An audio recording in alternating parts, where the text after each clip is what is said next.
Donc nous allons corriger l'exercice 2, donc calculer et simplifier si possible. La différence par rapport au premier exercice, c'est que cette fois, ça se complique un petit peu, puisque les dénominateurs sont différents à chaque fois.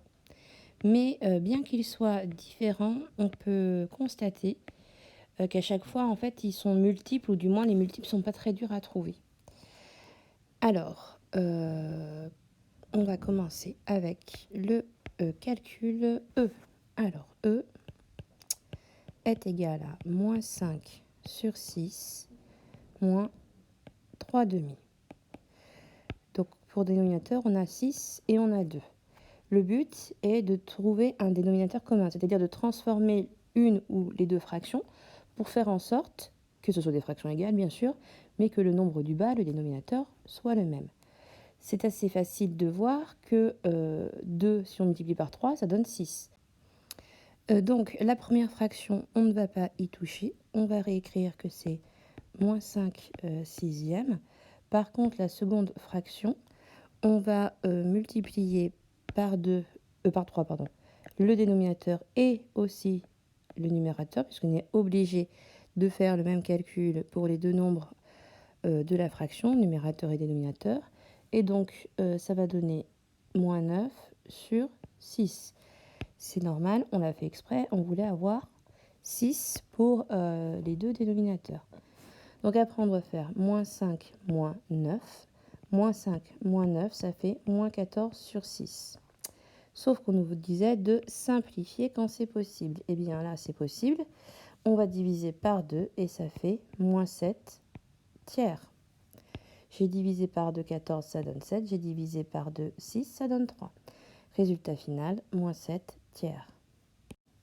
On corrige maintenant le calcul F. F, c'est égal à 3 quarts plus moins 3 seizièmes. Alors, on s'aperçoit de nouveau que les dénominateurs sont différents. On a 4 et on a 16. Mais si on connaît bien ces tables, c'est indispensable pour ce type de calcul. On sait que 16, c'est 4 fois 4. Donc, on va multiplier dénominateur et numérateur de la première fraction par 4, ce qui nous donne 12 seizièmes plus moins 3 seizièmes. De ce fait, on peut calculer, ce sera sur 16, et on fait 12 plus moins 3. 12 plus moins 3, ça fait 9 seizièmes. Et ici, on voit qu'on ne peut pas simplifier, puisque 9 c'est 3 fois 3, et 16 ça peut être 4 fois 4, 2 fois 8, etc. Et donc 9 sur 16, c'est le résultat attendu. Nous passons au calcul G. Donc G, c'est 7 huitièmes moins 1 douzième. Alors, 7 huitièmes et 1 douzième, effectivement, les dénominateurs sont différents. Et 8 n'est pas un multiple, enfin 12 n'est pas un multiple de 8. Il faut trouver un multiple commun. Alors, si on connaît bien ces tables, on sait que 8 fois 3, ça fait 24. Et on voit aussi assez rapidement que 12 fois 2, ça va faire 24 aussi. Donc, ce que nous allons faire, c'est que la première fraction, on va multiplier par 3 numérateur et dénominateur. Et pour la deuxième fraction, on va multiplier par 2. On fait ceci pour que chacune des fractions soit sur 24. 7 fois 3, 21. Donc première fraction, 21 sur 24. Moins deuxième fraction, 2 fois 1, 2 sur 24. 21 moins 2, ça donne 19 sur 24. Et c'est mon résultat final. Je ne peux pas simplifier puisque 19 est un nombre premier.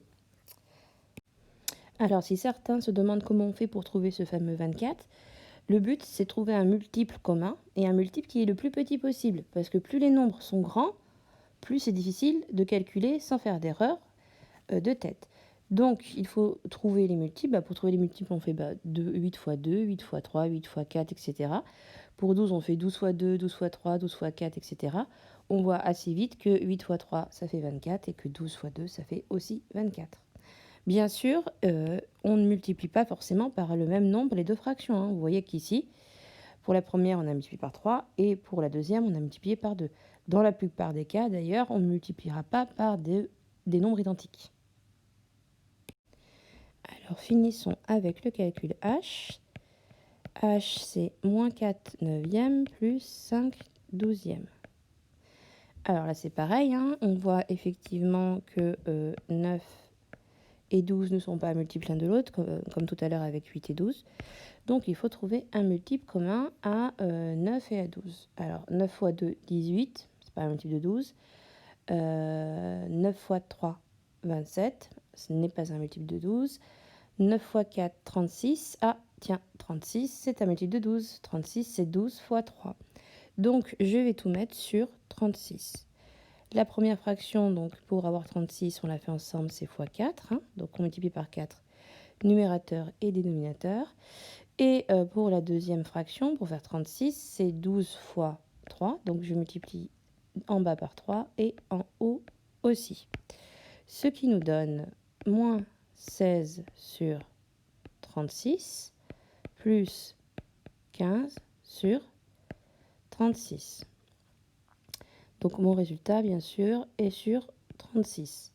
Moins 16 plus 15, ça va faire moins 1 sur 36. Donc je vous ai dit qu'en général, on met le moins devant la fraction. Voilà. Et donc moins 1 sur 36, on ne peut pas simplifier. C'est donc terminé pour cet exercice.